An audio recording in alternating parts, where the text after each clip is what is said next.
Bismillahirrahmanirrahim. Assalamu alaikum. Welcome to Newsroom. I'm your host, Khalid. But today is the 13th of February 2025.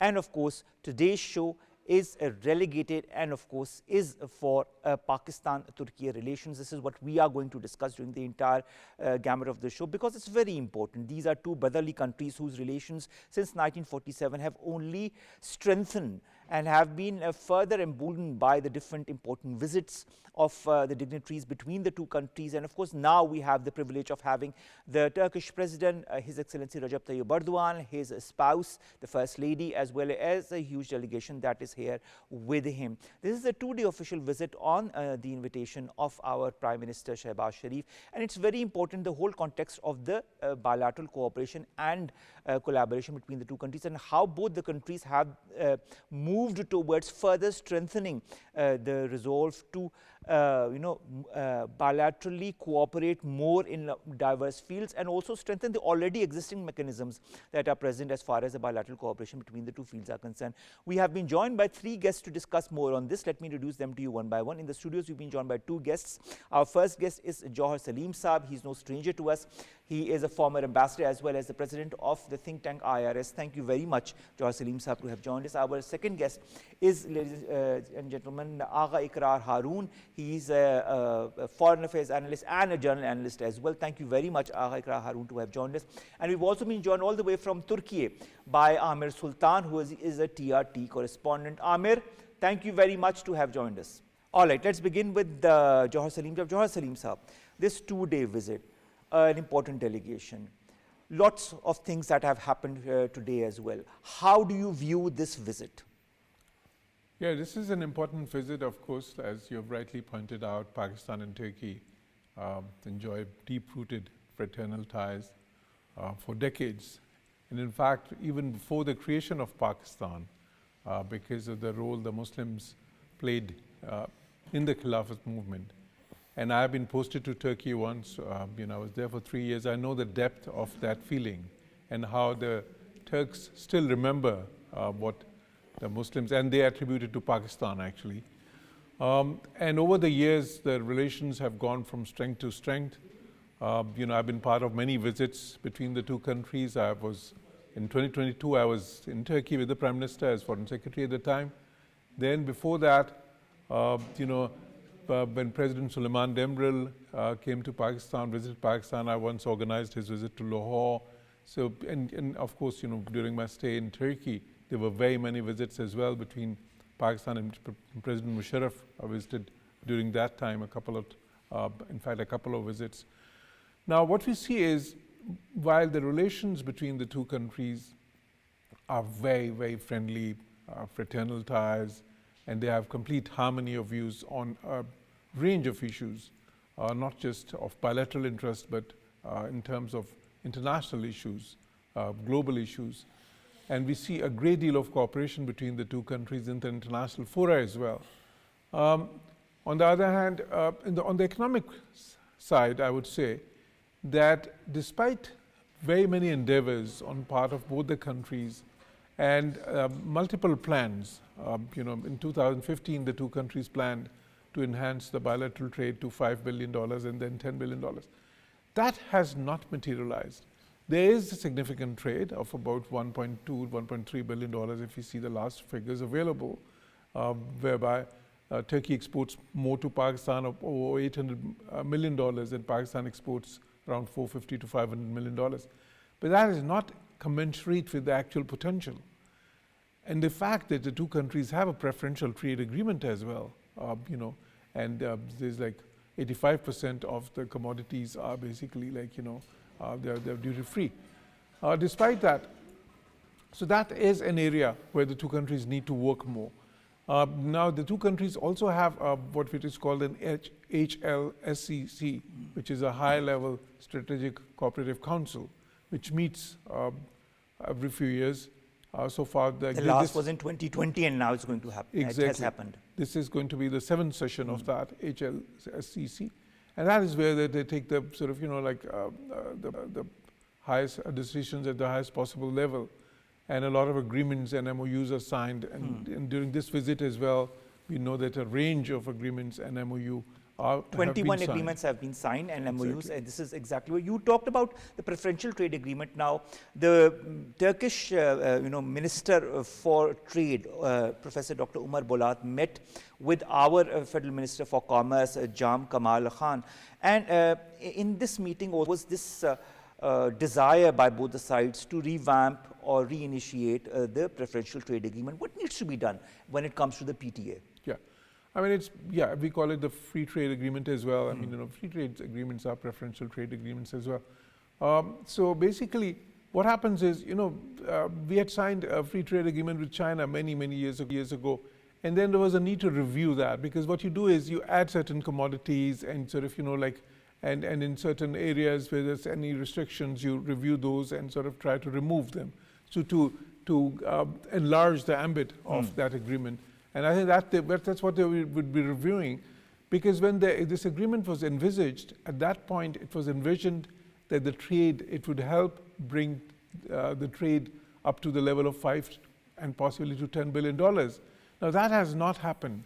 And that is exactly why it needs to be reviewed, why that has not happened. Because these two countries have multiple, I know for several times, they have actually, both of the countries, they have reiterated this desire to enhance trade to that degree, and that somehow is not happening. And that is why the agreement now will be reviewed in terms of enlarging its ambit and sort of, its scope and sort of, and seeing where the problems are. So, and there's always, this is a normal thing. It happens. When the EU started, they started with the preferential trade agreements. They kept on reforming those or reviewing those or enlarging their scope. And eventually, of course, they come to a point where, the trade is totally seamless, And that would be the goal of the two countries, that the trade between Pakistan and Turkey should be seamless. By the way, I would mention here, the Turkey, about 2 decades ago, when I was there actually, that is the time when they signed an agreement with the European Union, whereby they enjoy free trade with the European Union. And that actually helped them enhance their trade by multiple times. Their trade in the last 2 decades has gone up by 6-7 times, and primarily because of that agreement that they signed, and also because of the focus they could sort of, they had on enhancing trade with Central Asia and other countries in the Middle East. So I think there's much more to do, and there's much more to learn from Turkey as well. And my last point would be that one area where we particularly need to learn from Turkey is tourism. Now, Turkey earns revenues of tens of billions of dollars from tourism. When I was there, the numbers then and the numbers now, there are multiple times difference there. And how they've been able to do that. Their tourism revenues are far greater than our total exports, And as far as Pakistan is concerned, our numbers are still sort of, with less than $1 billion. So that is another area. And besides that, of course, there's trade, finance, agriculture, mining, energy, infrastructure. IT, and sort of, and there are very many Turkish companies which are working in Pakistan, at least 17 of them. So there's a great deal of potential for investment cooperation as well, which has happened in the past, but the scope of that needs to be enhanced. All right. Amer Sultan, thank you very much to have joined us all the way from Turkey. And of course, I know from our earlier conversation that the weather is currently better than it was yesterday. This important visit that has happened, in fact, in Pakistan, how do you view this visit of Recep Tayyip Erdogan? I know that he has been to Malaysia before. I know he's been to Indonesia before. I know the 21 agreements that have been signed and the MOUs that have been signed between both the countries. Economically, it's an important visit. What are the other aspects that could further enhance the relationship between both the countries after this visit? Timing is the most important in this. Timing of this visit is really important because, the world is going through a different, difficult patch. So there are a lot because Turkey thinks Pakistan as its strongest allies and its strategic partner. So when Trump in the office and Trump's Gaza plan, so internationally, if you look now, there is a new government in Syria. So Turkey both the countries, I think, need each other in this difficult time. Like Turkey needs Pakistan in Pakistan can help Turkey in Syria, rebuilding Syria and provide security assistance in Syria. And also Pakistani NGOs are already working in Gaza. So if Turkey comes up with the rebuilding Gaza plan, so Pakistan can definitely play its role in Gaza as well. So that's why Rajab Tayyip Erdogan is visiting Pakistan and aligning with its allies to help and work together on these international issues. And apart from all these international issues, there is economic and bilateral trade. Turkey is Pakistan's second defense provider. So Turkey is helping Pakistan in naval technology. They are providing them with drones. They are also helping them to modernize the aircraft. So Turkey is helping them a lot in the defense technology, and they want to boost this strategic partnership, and they want to translate this strategic partnership into economic cooperation. So this is main on the agenda, like both bilateral trade, defense cooperation, and ranging from international to international issues. All right, Amer, stay online with us. Iqra, this seventh seventh session of the Pakistan-Turkey High-Level Strategic Cooperation Council that Johar Salim Sahab also alluded to, how important is this? The last session, of course, was in 2020. Now we are seeing it happening in 2025. How important is it in the current geopolitical, geostrategic scenario? Thank you so much, Omar. I believe until unless we don't have detail of pointers, pointers of discussion, I'm not qualified to comment how much it could be important for Pakistan and Turkey. But one thing is very important that, as mentioned by our friends from Turkey, Pakistan and Turkey are standing on particular issues like Palestine issue, like Kashmir issue, and we have a same, you can say, viewpoint. But there are many other issues where we don't have, for example, internationally. We should remember that Turkey is a NATO ally. So when we talk about the Turkey import, export and trade to the European Union, we should consider this thing in our mind. And secondly, the connectivity.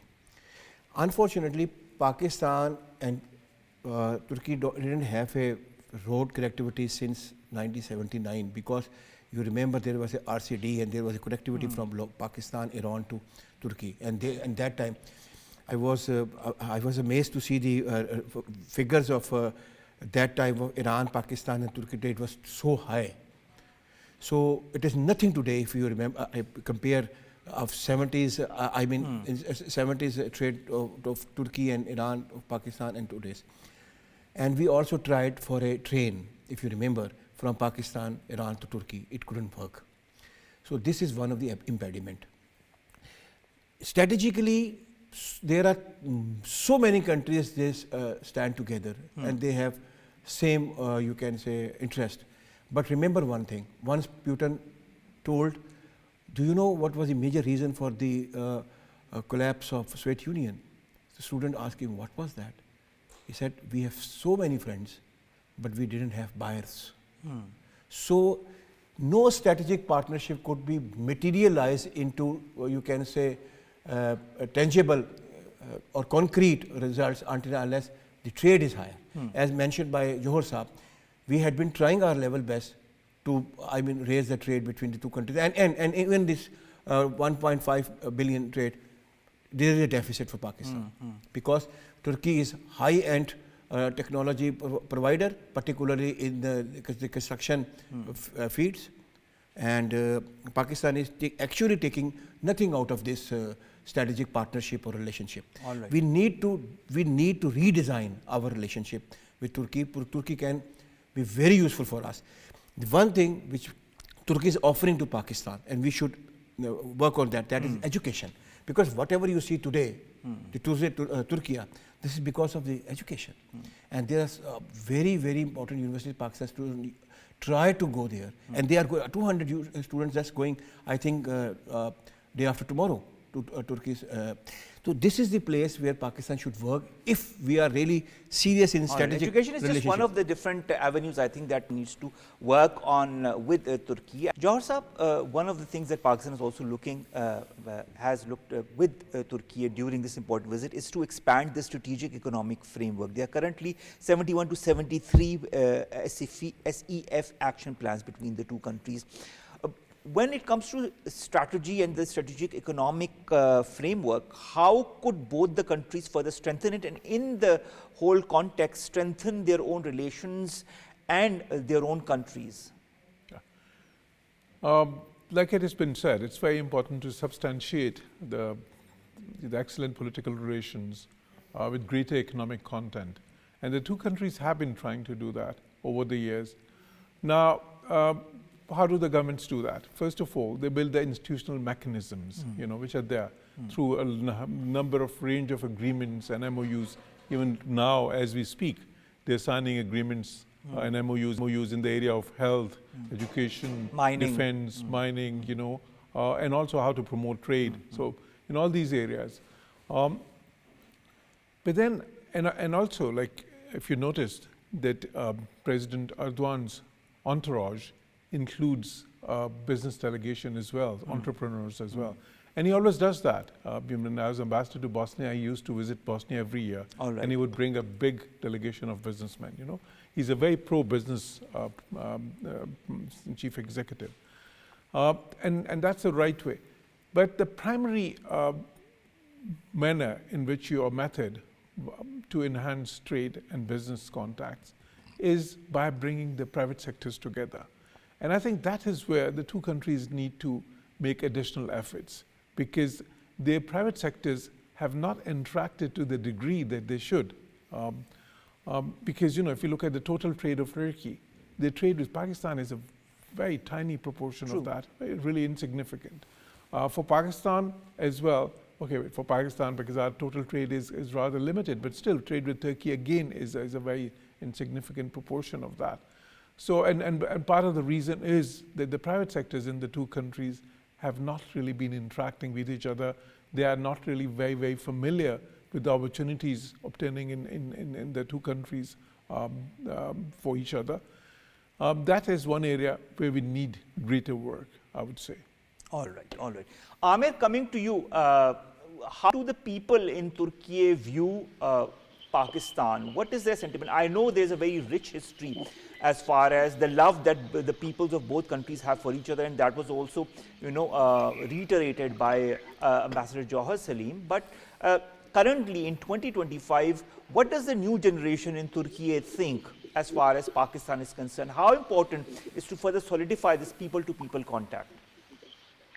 Yeah, in Turkey, like, sentiment about Pakistan is really warm, and people, like, whether it is young or old, they call Pakistan as a friend and view Pakistan as a friendly country. But when everyone is talking about increasing this economic cooperation, so I think there is one thing that is really important. One is the language, because there is a language barrier when Pakistanis comes from Pakistan to Turkey. So suddenly they feel that, there is an absence of English and they hardly know any Turkish. So that language barrier sometimes causes a lot of trouble. So we need, if you want to increase more people-to-people contact, we need to increase our education cooperation as well. And once education cooperation comes, Pakistan can definitely help Turkey in many ways, because in Pakistan, most of the universities are education system is in English. So we can help Turkey build its international image as well. And then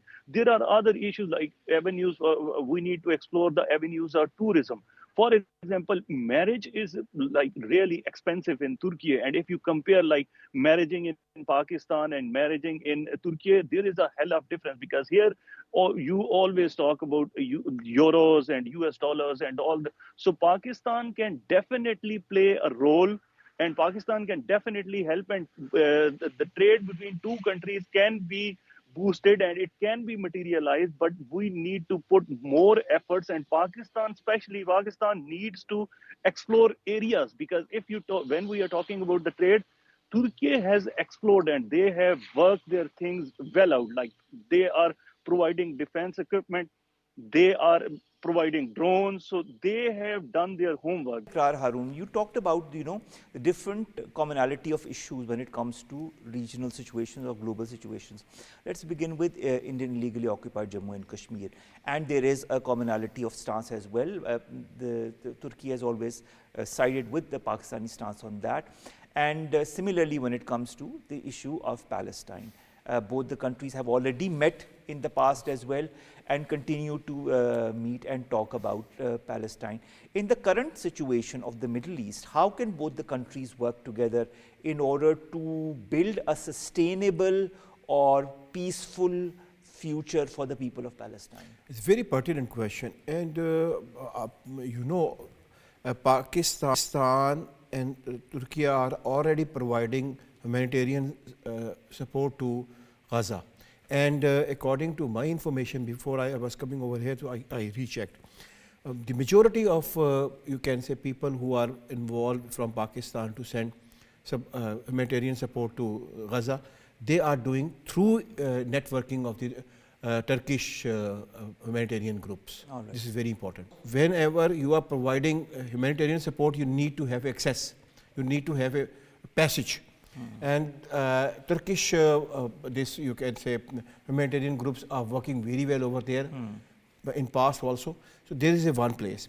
And secondly, if you talk about the Kashmir issue, we must appreciate Turkey has been very, very strong supporter of Kashmir cause, as according to UN resolutions. And Kashmir has, Turkey has the same stance for in the past for the Azerbaijan, former Nagorno-Karabakh. So Turkey stance over Kashmir is very clear, and that sometimes hurts also the Turkish-Indian relationship. But Turkey has never ever been, thought about that, and always stands with Pakistan. All right. Johar Salim Sahab, let's talk about defense. Defense ties are also very important to Pakistan and Turkey. Amer also slightly alluded to that as well. And this is what we also look forward to, is further strengthening our ties in the defense realm. There are different projects that are in progress between the two sides as far as defense is concerned. And also there, Turkey is an important partner and views Pakistan, in fact, as an important partner as far as co-production and technology transfer is concerned. How could both the sides bring this collaboration or cooperation in the defense realm further to the next level? Yeah, both Turkey and Pakistan, they have significant defense production capacities. Turkey has specializations in certain areas. For instance, the last time I visited Turkey with the Prime Minister, they handed over one ship that they had built for Pakistan Navy during that particular trip. And we know they also have a great deal of capacity now in some new areas, like for instance the drones technology, which is becoming so effective in warfare these days, and many other areas. Turkey also, because they have been a member of NATO since long, and one of the strongest members of NATO after the US. Which Turkey has always had a large military and strong navy and air force. And in the times when Pakistan used to have some problems in terms of getting spare parts for some of its defense equipment, Turkey even in those years used to support Pakistan's endeavors. So our defense cooperation is quite deep-rooted and sort of long-standing. Now, in terms of collaboration, the possible areas of collaboration, because the two countries, Pakistan is now producing, we know that, like fighter jets and tanks and sort of, and naval equipment and artillery and sort of, ammunition. There's so many areas where Pakistan is working. Now, Turkey also has great technology in many of these areas, and perhaps more sophisticated technologies in certain areas than Pakistan, because of its kind of place in the, in the Western milieu. So I see, and Turkish industry is very developed. Turkey has some companies which can be termed as multinationals. They have companies with revenues of tens of billions of dollars. And some of those companies are involved in defense production as well. During the last visit, the official visit to Turkey, in fact, I had the good opportunity to have a detailed conversation with the head of sort of Turkish sort of defense production establishment. We had a detailed conversation, and he mentioned that President Erdogan was particularly interested in developing that segment of Turkish industry, and that is why that gentleman who had a PhD from the US, he was specially brought to sort of head that, and he expressed great keenness to foster greater cooperation with Pakistan. So I see very many opportunities. I think some of the agreements MOUs signed today are also in this particular area, so they would sort of like accelerate this process as well. But given the fact that the two countries strategically they have such a great harmony, they support us on Kashmir dispute. We have supported them on Cyprus, and in fact we were one of the only countries in the world which recognized Northern Cyprus, the Turkish Republic of Northern Cyprus, when nobody else was doing that. And similarly on Jammu and Kashmir dispute, they have given us unequivocal support, but that's not the end of it. On matters such as FATF, on issues where it was hard for us to find support, Turkey was always there. And then we have been member countries in many organizations. For instance, ECO, and before that there was RCD. D8 as well. D8, of course, and the next Secretary General of D8 is going to be from Pakistan. And unfortunately, that organization has not really been as robust and as sort of dynamic as it was envisioned originally.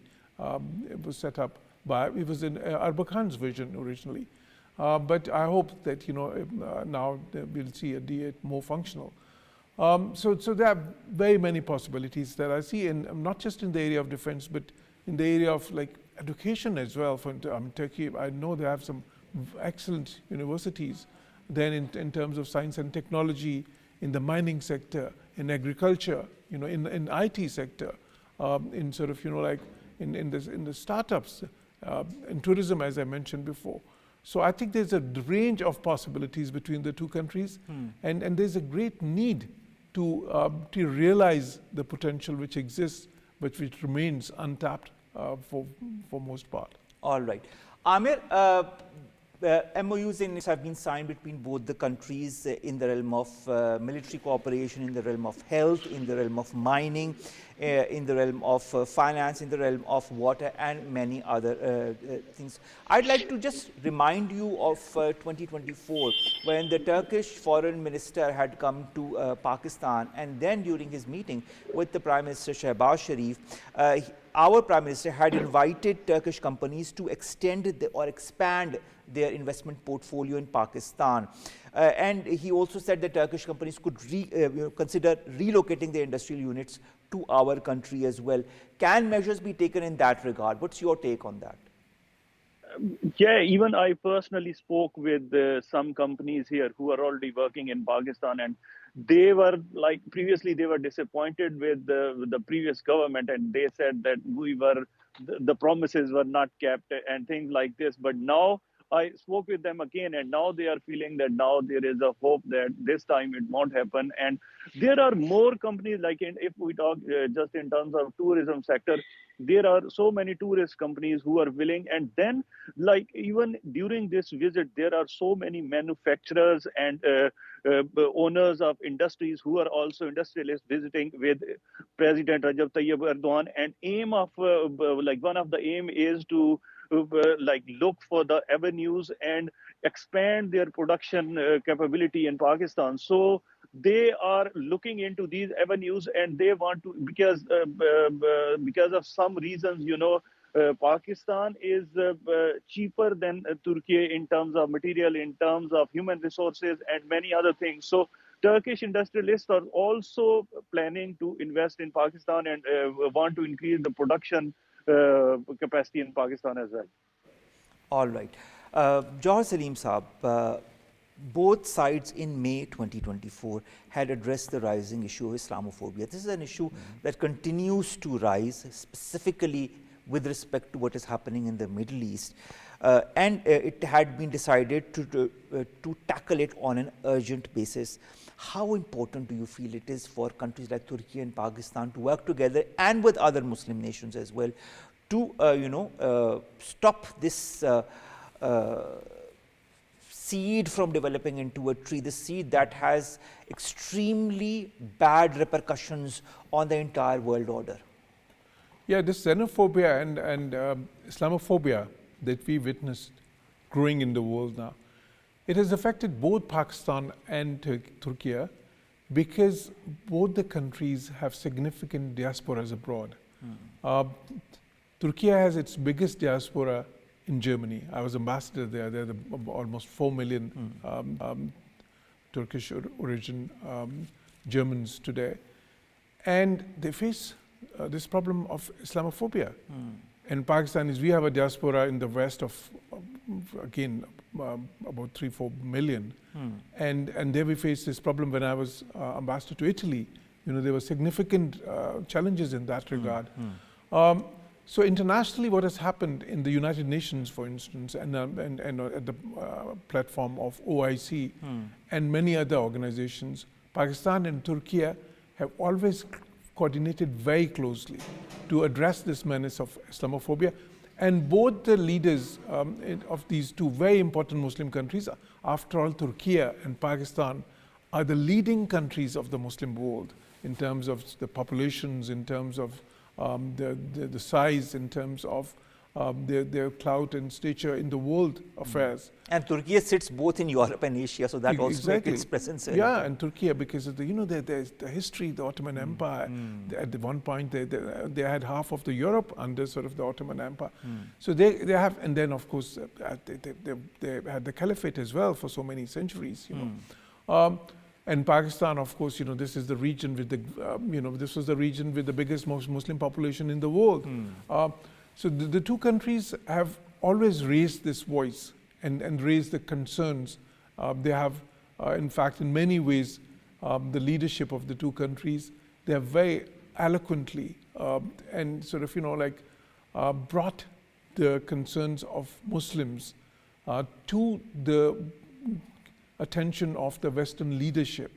And as a result, we saw that, the United Nations passed that resolution whereby they declared a day of sort of, anti-Islamophobia, and subsequently a number of measures were agreed upon.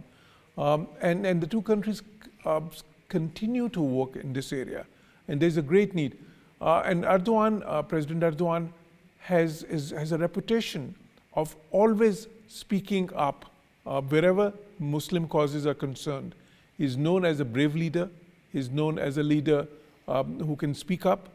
He's never awed by any sort of, there were instances where he walked out of certain meetings where he felt that there was an ambience of Islamophobia.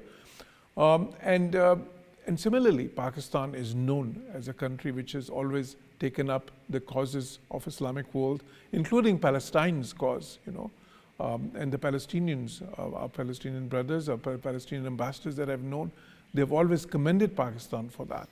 So I think there's a great deal of harmony in the views of the two brotherly countries in this regard, and there's a great deal of potential for continued cooperation and coordination. I hope that this, continued cooperation, collaboration moves on in the next phase, as is very evident with these 24 MOUs that have been signed. Agha Iqrar Haroon, Turkey in 2007 launched a trilateral summit process between Pakistan, Turkey and Afghanistan. Come 2025, Afghanistan's situation we all know, the terrorism that emanates from the soil, the different issues, humanitarian as well, which are prevalent in our neighborly country. How can both Turkey and Pakistan work together in order to bring solutions for the prosperity of the region, to A, end terrorism and this terrorist influx, and B, also work towards improving the humanitarian state of affairs in Afghanistan? Look, Omar, they did the best they could. If you remember the Heart of Asia, the initiative of Turkey, and then you already mentioned this trilateral. Basically, Pakistan and Turkey wanted to provide a platform that particular time, a platform to Afghanistan, not any government of the Afghanistan, the Afghan people, to raise their issues and to solve their issues.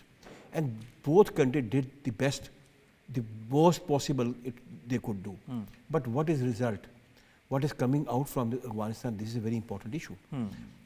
Just according to recent reports of United Nations, it has been confirmed that Afghanistan has again become a launching pad for the global terrorism. And if you remember, I had been working as a reporter inside Afghanistan in 1995-96, and I had seen the whole gambit. Basically, even that time, Taliban used terrorism as a leverage, as a weapon for negotiation, for getting something. But you know, I mean, coming just, I mean, to 2025, what do you feel both Pakistan and Turkey could do in order to improve the current situation that is prevalent, either emanating from Afghanistan or within Afghanistan? Look, what they could do, they could provide a platform to Afghan people or Taliban for negotiation, for talks, and they did it. I mean, what do you think this Doha talks was in vacuum? Not, of course not at all. There was a series of understandings starting from trilateral Pakistan, Turkey, Afghanistan, initiative, then the Heart of Asia initiative, and then everything culminated to this Doha dialogue. What can we do? We can request, we can ask Afghanistan, both of us, please don't spread terrorism globally. Because Pakistan is providing maximum support, economically even, and politically, and of course diplomatically. And Could we work together in counter-terrorism efforts? With whom? With Turkey. Pakistan and Turkey could They are, work in you know, there are groups. Look, we can only ask Taliban to listen us. We cannot go inside Afghanistan and mastering ourselves and policing them. Okay, you should not do that. This is what the reality is. We have to be very clear about that. All right. Afghans are not listening anymore. Yes, you wanted to add to it. Yeah, if I could just add a few words to that. You see, both Pakistan and Turkey have faced the menace of terrorism. Turkey has faced it for decades as well. And same is the case with Pakistan. Now, where two countries could collaborate is because now that we realize that the bilateral approach, despite our very many endeavors, is not working so well. And we are now moving towards a regional approach. So in that, the two countries could really coordinate, because for regional approach, you have to involve many countries. And you know, many of those are Central Asian countries in Central Asia, with which Turkey has great relations and a great deal of influence there as well.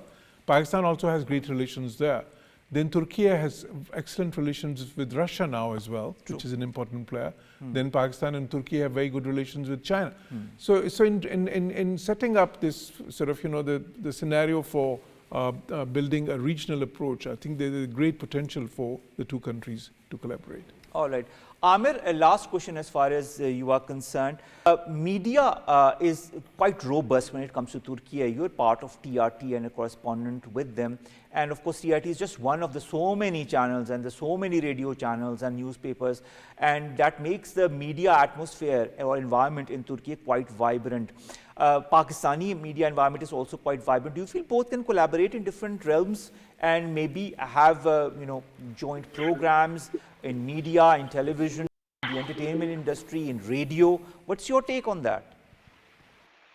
Yeah, like there are already collaborations ongoing after President Erdogan's previous visit. Now there is a play like jointly produced by TRT World and PTV and other channel as well. So these avenues also are being explored, and there are like channels who are Turkish channels working in Pakistan, and Pakistani production companies and channels are also coming here for production, because there is so much to learn in production industry, especially the way, Turkish dramas are familiar in Pakistan. So, but one thing I would like to talk about is, which you were mentioning earlier, about the terrorism and dealing with the terrorism is also on the agenda, because Turkey is facing the terrorism and Pakistan has also faced the menace of terrorism. So Turkey wants Pakistan to help counter-terrorism and to help rebuild Syria, and also to help rebuild in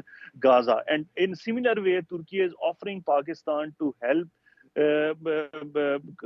dealing with Taliban and Afghanistan and terror coming from the other side of the border. So there are range of issues that are being discussed, and there are high hopes. You talked about the media frenzy. So even here, all the media outlets, major media outlets, whether it is government or private, they are all talking about this visit, and they are also running like transmissions and shows about Pakistan and about Turkey relations. So this is all happening at a very major time, because everyone is looking like who stand with where and who stand with whom.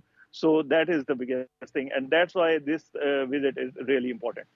Thank you very much, Amer Sultan, to have joined us all the way from Turkey. And of course, thank you for your input as far as the Turkish point of view is concerned. Johar Salim Saab, you are the president of a very important think tank called the IRS. Academic synergies is something also an avenue that could be very important as far as collaborating between both countries are concerned. Do you feel there is an opening there between both the countries, and how can both countries work on that? Well, definitely. In fact, just recently I had a detailed meeting with the new ambassador of Turkey in Islamabad here. And we discussed, because they are going to connect us to many of the leading think tanks in Turkey. We also have started an initiative. In fact, just last week, I had all the Central Asian ambassadors and the ambassador of Azerbaijan at the IRS. And we were discussing to set up we have set up a forum. It's called CAPA, which is Central Asia, Pakistan, and Azerbaijan. And of course, Turkey is a national partner, with all these countries in Pakistan. So, and one of the core tenets of that cooperation would be that the think tanks of all these countries would be meeting with each other, would be coordinating in terms of research, would be coordinating in terms of like organizing conferences and seminars and discussions and roundtables, because what is really important is, and that is one of our mottos, to know thy neighbor, to know each other better, to promote knowledge about each other, and that is where the think tanks, they can play a very important role, and of course the think tanks also provide policy inputs to their respective governments. In fact, the head of the leading think tank of Uzbekistan was just here, and he had a detailed meeting with me as well. And he reports directly to the president of Uzbekistan. All right. So there's a great deal of possibilities here. Great deal of possibility. Last question to Iqra, and I want a very short answer.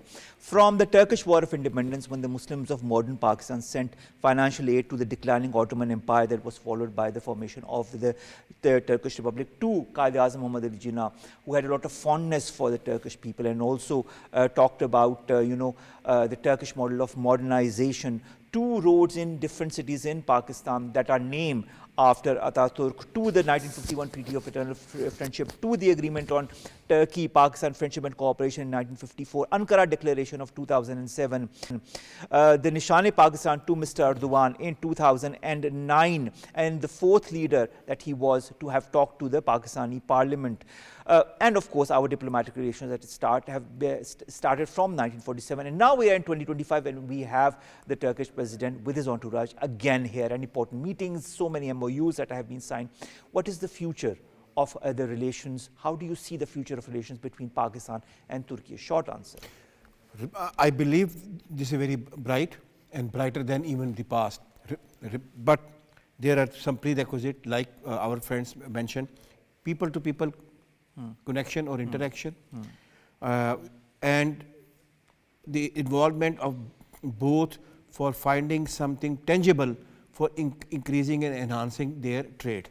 Because without trade and without people-to-people interaction. You cannot go for a, All right. a larger spectrum of the relationship. All right. Yeah. So basically, you're talking of trade that needs to be the basis of the extending the relations between both the countries. Thank you very much, Johar Salim Saab. Thank you very much, Agha Iqrar Haroon. Ladies and gentlemen, that brings us to the end of today's special show on Pakistan-Turkey relations in the context of the visit of the Turkish president and his entourage to Pakistan. This is a relationship that has been developing since decades, even before that. And this is a relationship that continues to prosper, foster, strengthen with the times to come. And this visit of the Turkish president and his entourage is just a manifestation of that strengthening of relations between both the countries. May this relation continue to strengthen in the times to come. We can only wish our Turkish brothers, our Turkish president and his entourage all the very best. Allah Hafiz.